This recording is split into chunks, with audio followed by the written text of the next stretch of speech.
Nuovi tragici decessi registrati anche oggi per i pazienti già ricoverati con coronavirus. Il dramma all'ospedale All'Angelo di Mestre, a San Giovanni e Paolo di Venezia. Se non arriverà dal governo, entro domani firmerò un'ordinanza restrittiva, dura la linea del governatore Zaia verso chi non rispetterà le norme di contenimento. Oggi trasferiti dall'Angelo a Villa Salus lungo il Terraglio, altri 6 pazienti affetti da Covid-19 vanno ad aggiungersi ai 4 già accolti nella giornata di ieri. La distribuzione delle mascherine è partita, ora il compito passa ai sindaci che cominceranno le modalità di consegna ai cittadini, a dirlo Bottacin. Restiamo uniti e mettiamo da parte le polemiche. Il messaggio del sottosegretario Baretta ai veneziani e mestrini: in questo delicato momento c'è bisogno di coesione. In coda per ora fuori dai supermercati e dalle farmacie in attesa di nuove disposizioni del governo che inaspriscano anche le uscite, dice la gente, il nostro reportage. 900.000 euro la cifra donata dai pescatori veneti alla sanità della nostra regione, pescatori che hanno rinunciato alla quota annuale sui proventi della licenza. Buonasera e ben ritrovati dalla redazione di Venezia. In apertura il consueto bollettino arrivato dalla regione. Purtroppo continuano a crescere le persone contagiate, quindi positive al coronavirus, che sale nel Veneto a 3.751 con un più 267. A Venezia sono 501 le persone contagiate, più 26 rispetto a quelle registrate questa mattina. 805 invece le persone ricoverate in ospedale, più 34 sempre rispetto a qualche ora fa, mentre sono 224 e quindi salgono le persone ricoverate in terapia intensiva con un più 15. Purtroppo dobbiamo registrare anche un aumento davvero delle persone decedute con un più 15, quindi arrivano nel Veneto a 130 persone. Un vero bollettino di guerra, lo ha detto il governatore Zaia questa mattina, e se non arriverà dal governo entro domani, dice, firmerò un'ordinanza restrittiva, dura la linea quindi del Presidente verso chi non rispetterà le norme di contenimento. Sentiamo. Sempre più preoccupato, il presidente Zaia, nell'appellarsi ancora ai veneti di non uscire di casa, annuncia l'arrivo di misure più restrittive. Vi dico che se il governo, ve lo dico già, che se il governo non adotta, io spero lo faccia, non è una minaccia questa, non è una minaccia. Ho parlato anche questa mattina con il ministro Speranza un paio di volte. Se il governo non adotta misure restrittive mi vedo costretto, per quanto possano stare in piedi, ad adottare ordinanze regionali. Io spero che si adottino misure più restrittive rispetto ai passeggi. Abbiamo delle foto di Corso Garibaldi, di via Garibaldi, scusate, di Venezia di questa mattina, sostanzialmente, che sono foto di passeggiate di comunità che non sono assolutamente in linea con il tema del restare a casa, del stare attenti al contagio e di avere prudenza per quello che rappresenta l'uscire di casa. Quindi ordinanze rispetto ai passeggi, alle corsette e a quant'altro. Mi spiace, lo dico perché so cosa significhi poter uscire, però è pur vero che l'alternativa sono le terapie intensive, i ricoveri e i contagi. Dall'altro spero che il governo anche si decida di chiudere i negozi la domenica, quei pochi negozi rimasti aperti. Penso che non sia necessario è assolutamente indispensabile andare la domenica a fare la spesa. Detto questo, il mio appello resta sempre quello di restare a casa, di osservare scrupolosamente ovviamente gli indirizzi che abbiamo dato, che vanno nella direzione appunto della tutela della salute. Non facciamoci ammagliare da questo sole, che è un sole cattivo, è un sole che ci tira fuori, è un sole che ci farà punire dal virus. Il presidente fa poi una precisazione sul documento degli anestesisti che spiega come si dovrebbero comportare in uno scenario estremo, ovvero quello di dover scegliere quali pazienti salvare. La comunità scientifica fa il suo mestiere, noi facciamo il nostro. Il nostro mestiere è quello di non arrivare mai all'overbooking, no? E quindi che ci sia sempre l'ultimo letto disponibile per l'ultimo paziente disponibile, a prescindere dal censo, dall'età, dal credo religioso, dal colore della pelle, dalle scelte sentimentali. e finché ci sono io in Veneto si ragiona così. Però stiamo sempre parlando degli stress test totali e quindi stiamo parlando di scenari che io non voglio neanche mettere in conto in questa situazione, perché se no non avrebbe senso che ci sbattiamo tutti i giorni per comprare respiratori, per comprare mascherine, per comprare attrezzature. Poi quello è un documento di natura scientifica, ma da qui a dire che il Veneto dà mandato di lasciare a piedi qualcuno, decisamente no. Mi avete mai sentito parlare di fasce di età in tutti questi giorni? Siamo qui proprio per difendere i più deboli, figuratevi se noi possiamo mettere in inventario che si possa applicare o peggio si possa arrivare a una situazione del genere. Sono arrivati all'ospedale Villa Salus sul Terraglio altri 6 pazienti affetti dal Covid-19, vanno ad aggiungersi ai 4 già accolti nella giornata di ieri al terzo piano nel reparto di medicina attrezzato a malattie infettive. Anch'essi vengono trasferiti dall'ospedale dell'Angelo e dai reparti Covid dei citati ospedali arriva l'appello del personale sanitario che non riesce a muoversi per prendere una bottiglietta d'acqua o qualsiasi altra bevanda. L'invito per tramite dei sindacati ospedalieri ai commercianti, magari della grande distribuzione, se riescono a prestare il loro aiuto con bottigliette di acqua o quant'altro a infermieri, operatori e medici. Ed ora parliamo delle mascherine, la distribuzione è partita, la palla ora passa ai sindaci che comunicheranno le modalità di consegna ai cittadini, a dirlo l'assessore Bottaccin. Nel ringraziare i volontari della Protezione Civile, il titolare di Grafica Veneta Fabio Franceschi, che si è ingegnato nel produrre sistemi di protezione donandone 2 milioni ai veneti, l'assessore Bottaccin ora si rivolge ai tanti cittadini che chiedono come poterle avere. L'autorizzazione a produrle è arrivata col decreto che è stato pubblicato ieri mattina. So che tutti i cittadini adesso le vorrebbero subito a casa loro, però bisogna prima produrle e poi distribuirle su quasi 600 comuni che abbiamo in Veneto. I volontari sono già all'opera da ieri sera, si seguirà questa filiera, l'azienda li porta in un deposito della Protezione Civile a Padova e dopo da lì ci saranno 7 mezzi che andranno nelle 7 province e dalle province poi ci sarà una distribuzione capillare ai sindaci. Che l'assessore ha provveduto a informare dando anche suggerimenti sulle modalità di distribuzione. Spetterà a loro decidere come fare. I sindaci conoscono il loro territorio e quindi si organizzano nella distribuzione secondo quelle che sono le esigenze del loro territorio. I sindaci per esempio sanno se ci sono e quante sono e dove ci sono le persone anziane, i sindaci sanno le fasce di età, c'è anche il tema dei negozi di alimentari, delle farmacie che possono essere un punto di passaggio per molte persone. Invito tutta la popolazione a non andare a fare la spesa e prendersi 10 pacchetti di questo perché sennò rimangono senza gli altri. Quindi i sindaci si stanno organizzando su questo fronte con i tempi tecnici necessari. Ci sono 5 milioni di veneti. Ieri sera ci hanno consegnato i primi 72.000 pezzi e oggi dovrebbe arrivarne qualche centinaio di migliaia. La Regione informa poi i cittadini sull'estensione del servizio Inoltre. In Regione Veneto dal 2012 c'è il servizio Inoltre che era partito nel 2012 con le crisi aziendali, suicidi nelle attività produttive. Poi nel corso del tempo ha servito anche per il discorso legato al crack finanziario delle banche, oggi è attivo anche per l'emergenza sanitaria e quindi abbiamo attivato con tutto il servizio Inoltre, quindi con i psicologi di emergenza e quant'altro, proprio di supporto a chi è a casa, a chi è un po' diciamo così preso dall'angoscia, dalla paura, ma anche pensiamo al problema dei lutti, perché è chiaro che questa pandemia è terribile rispetto al fatto che sappiamo che i tuoi cari alla fine poi quando c'è un decesso è un decesso che negli ultimi tempi non ha neanche avuto nessun contatto con i propri familiari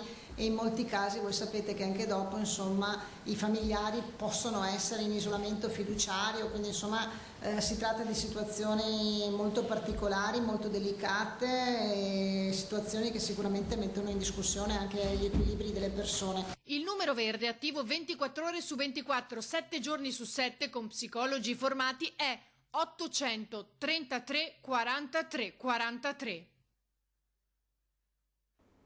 E adesso l'appello del governatore Luca Zaia al governo: si metta una mano sulla coscienza e pensi al futuro delle TV locali scordate nel decreto Cura Italia. Grazie, buongiorno a tutti, grazie per essere qua.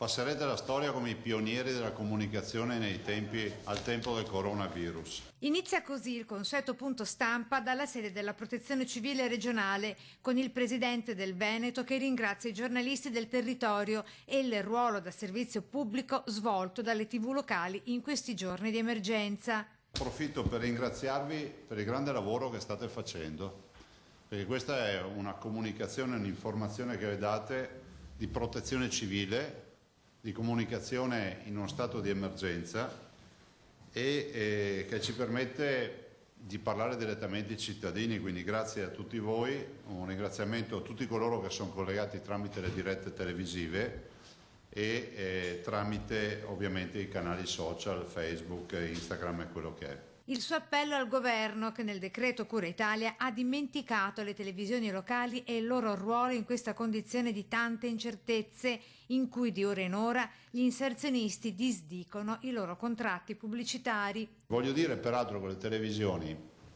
e credetemi non è un attacco politico, però mi sento di dirlo, è giusto che il governo si metta una mano nel cuore e pensi a tutto quello che è la stampa locale, le TV, i media locali, che hanno assolutamente bisogno di sostegno.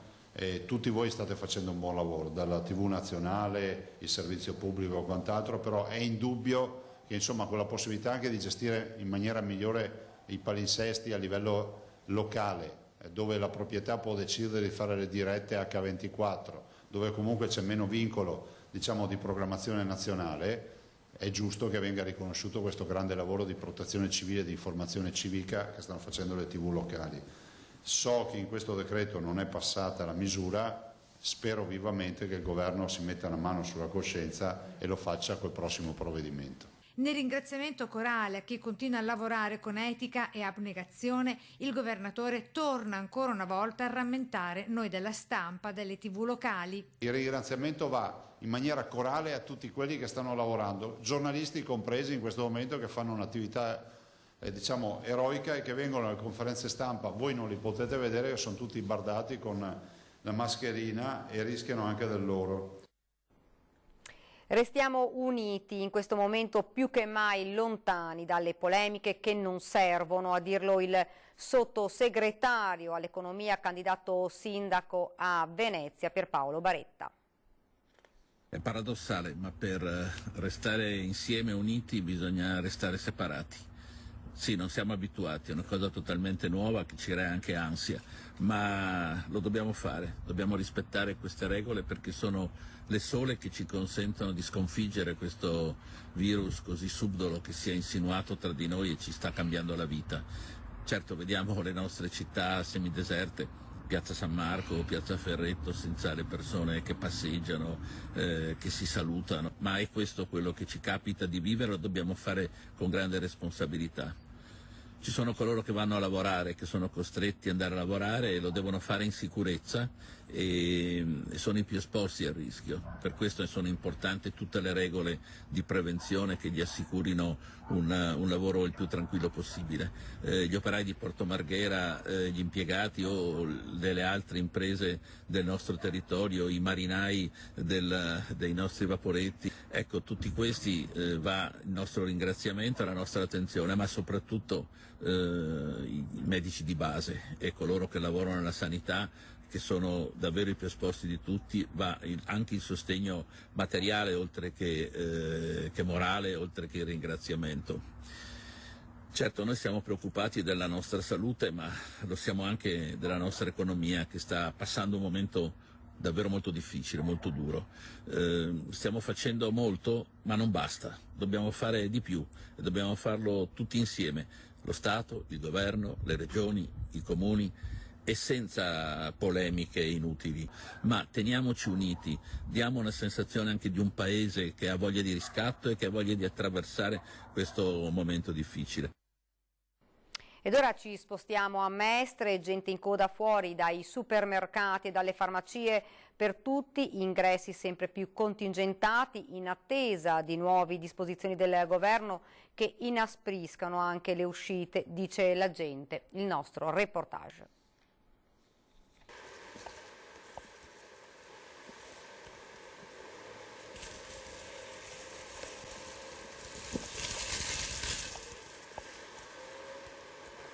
Mestre, ore 12, via Torino, gente in coda chilometrica fuori da un supermercato. No, ma va bene così, anche per nostra sicurezza, meglio così. Qui l'ingresso è contingentato. Uno alla volta, se esci due entrano due. Da quanti giorni state attuando queste... Da quando ha cominciato il decreto cominciamo a rispettare le regole. Mascherina o in mancanza sciarpa a coprire la bocca con l'aggiunta di guanti per chi la prevenzione non è un optional. Oramai nello stravolgimento del quotidiano lo straordinario è divenuto ordinario, anche se alla fine l'attesa non è per tutti. E ci vorrà almeno un'ora. Ma vado via adesso, pensavo fosse prima più veloce, invece no, non vale la pena, assolutamente. Si può fare quello che sia a casa a questo punto. Poco dopo cambiamo zona e supermercato, Marghera, ore 12:15, via Fratelli Bandiera. Anche qui situazione fotocopia alla precedente. Una persona a volta, se fanno parte dello stesso nucleo familiare, una persona sola. E se entrassero con due carrelli differenti? Io non posso chiedere documenti e coscienza delle persone per rispettare il decreto che è stato varato, altro non posso dirlo. Qui il supermercato registra meno gente in attesa, si dibatte sull'inasprimento delle misure di governo verso chi non ha capito la gravità della situazione, dicono. Perché i ragazzi che corrono in gruppo, che chiacchierano in gruppo, anziani no, non vedo grande necessità. Ci sono tanti altri giorni per fare la spesa proprio di domenica. 12:30, sempre a Mestre, viale San Marco, altra coda, ma stavolta fuori dalla farmacia comunale. Tutti vogliono le mascherine, ma non ci sono, in attesa arrivino quelle made in Veneto. Tocca a me, il prossimo tocca a me, sì. La coda è finita, è giunto l'orario di chiusura. A scandire il tempo una delle farmaciste che esce e rientra con il distributore dei numeretti. Non resta che andare altrove, ma sempre nei mega supermercati con orario continuato, i cui parcheggi oramai vuoti richiamano alla clausura di una filiera divenuta essenziale per chi vuole evadere dal buonsenso. Con l'emergenza Covid-19 il prezzo del latte è sceso a 30 centesimi, i produttori di latte allo stremo a causa dell'emergenza Covid-19 che limita la circolazione delle merci e provoca una variazione dei consumi che penalizza i prodotti freschi. L'appello degli allevatori veneziani: non ci sono evidenze del passaggio del virus da nostri alimenti all'essere umano, consumate latte, formaggi italiani e prodotti freschi dei nostri territori perché fanno bene alla salute e aiutano a sostenere le imprese della nostra tradizione agroalimentare famosa in tutto il mondo. Ed ora il duro attacco del consigliere di municipalità Alberto Cavagnis che invoca maggiori controlli delle forze dell'ordine e multe severe a chi trasgredisce, lanciata anche una proposta per incentivare le donazioni di sangue. Picnic guardando la laguna al tramonto, passeggiate in spiaggia, parco giochi affollati di gente. Al Lido di Venezia, nonostante una grande maggioranza di residenti stia dimostrando di rispettare i divieti, sono ancora troppi i cittadini che non si adeguano alla richiesta di rimanere a casa per fermare il rischio di contagio. Alcuni comportamenti segnalati in questi giorni sono, per usare un eufemismo, decisamente fuori luogo. Il consigliere della municipalità del Lido e Pellestrina, Alberto Cavagnis, dirigente sportivo e capogruppo del gruppo misto nella municipalità, lancia un ultimatum. È evidente che la situazione è molto grave, molto grave, perché i numeri dicono questo. Allora io dico alla popolazione di Lido e Pellestrina veramente di rimanere a casa, di rispettare le regole. Cavagnis chiede maggiori controlli e ha scritto una lettera ufficiale ed informato di questa richiesta il presidente della municipalità Carella, il prosindaco Romor e tutti i capogruppo della municipalità, trovando in tutti i livelli piena condivisione. Chi ha la possibilità, ha può cercare di far rispettare queste regole, deve essere più rigido e deve intervenire. Questo diventa fondamentale. E per incentivare la popolazione a donare sangue, ecco una proposta interessante. Se c'è la possibilità di fare un punto di raccolta sul lido ogni 10 giorni o ogni 15 giorni, così da poter recuperare qualche donatore e aiutare anche questa situazione che diventa sempre più difficile. Raffica di denunce e multe da parte dei carabinieri veneziani nel corso dei controlli per contenere l'emergenza pandemica, in particolare a Venezia, dalla Giudecca Sant'Elena in campo Santa Margherita, nel Sestier Canareggio e a Piazzale Roma. Diverse persone denunciate in quanto lontane dalle loro abitazioni, pizzicate senza giustificato motivo. È il caso di un pescatore trovato in riva degli Schiavoni, deferito dal nucleo natanti perché intento a praticare attività di pesca così per passatempo su un pontile galleggiante ancorato nel tratto di banchina antistante il presidio militare. In terraferma raffica di denunce da parte della compagnia dei carabinieri di Mestre, in particolare a Favaro Marghera, Martellago, Mirano, Scorzè e Spinea, per giovani e anziani lontani dalle loro abitazioni senza giustificato motivo.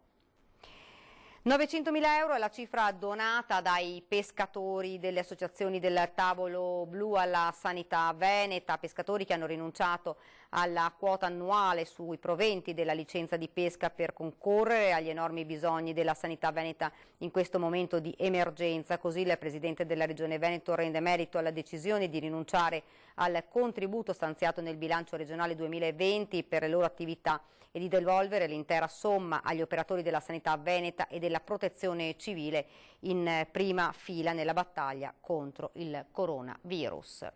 E questa era la nostra ultima notizia. Io vi lascio come di consueto alle nostre previsioni del tempo. Grazie per averci seguito e buona serata.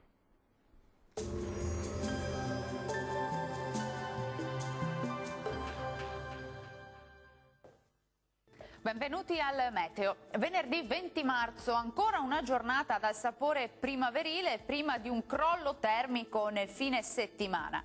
Ma vediamo la previsione nel dettaglio. Sul Veneto sarà il sole a prevalere con cielo sereno o al massimo poco nuvoloso. Qualche addensamento sui settori montuosi ma senza ulteriori conseguenze, senza piogge. Vediamo anche le temperature minime tra 5 e 8 gradi, massime comprese invece tra 15 e 20 gradi all'incirca. Ci spostiamo ora sul Friuli Venezia Giulia, anche qui sarà soleggiato naturalmente su tutti i settori, solo con qualche addensamento in montagna. Temperature minime fino a 9 gradi, valori massimi invece tra 16 e 17 gradi. Uno sguardo infine alla situazione del Trentino Alto Adige, non cambia molto, infatti anche qui sarà una splendida giornata di sole con cielo al massimo poco nuvoloso. Temperature minime fino a 8 gradi, massime sui 19 gradi all'incirca. Dal meteo è tutto, vi auguro un buon proseguimento in compagnia di Antenna 3. Arrivederci.